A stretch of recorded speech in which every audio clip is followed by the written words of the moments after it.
And I'm Lindsay Musgrove. I'm a new graduate nurse, and I recently did a lot of research about couplet care and rooming in, and I've found that all of the leading pediatric and obstetric foundations support this practice.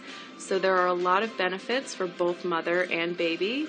For the mother, you can start forming a routine with your baby. You learn to sleep in chunks as your baby naps. You have less anxiety about your baby being out of your sight, so you actually are able to sleep better and deeper than when you send your baby to the nursery. This is a great way to have successful breastfeeding. You're always there with your baby. You can learn your baby's cues and needs when they need to feed, when they need diapering, when they need rest. And arrest warrant for Lindsay Clancy, the Duxbury mother accused of murdering two of her children and hurting her baby before trying to take her own life. I-Team sources say Clancy was struggling with postpartum psychosis. Now, right now, she's hospitalized and in police custody. Tonight, the WBZ team is talking with community members, grieving the young victims and praying for their surviving brother, learning more about the criminal charges against their mother, and explaining the symptoms of postpartum psychosis and just how many women struggle with it. Our team coverage begins with Christina Rex live in Duxbury. And Christina, I know you just got information from investigators. Yeah, Lisa, Lindsay Clancy is still recovering in a Boston hospital, but she's now in police custody because she's facing those criminal charges. Now, as prosecutors wait for her health to improve before they can arraign her on those charges, a memorial here at the family home is growing in support of the children and this family. It's tragic. Investigators say Lindsay Clancy strangled her 3 young children Tuesday night before attempting to take her own life.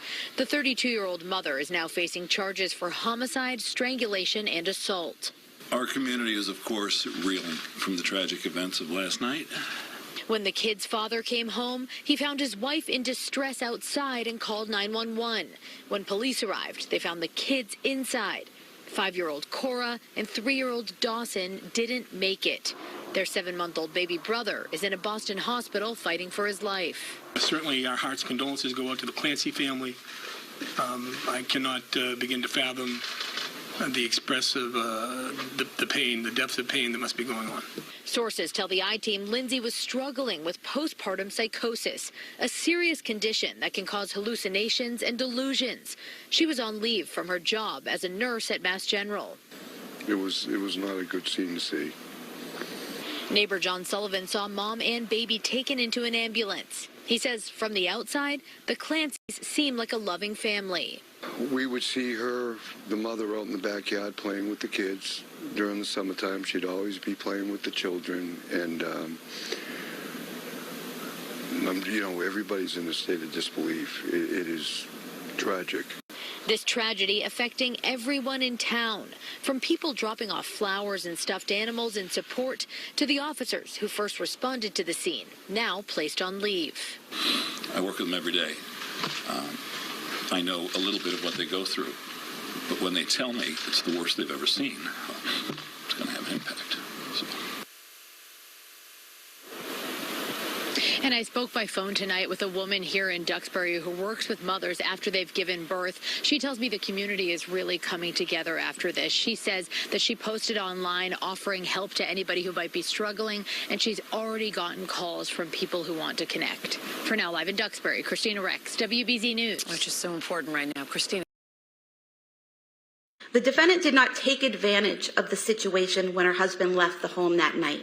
She created the situation. And she used Apple Maps to make sure she would have enough time to strangle each child before her husband returned from where she had sent him.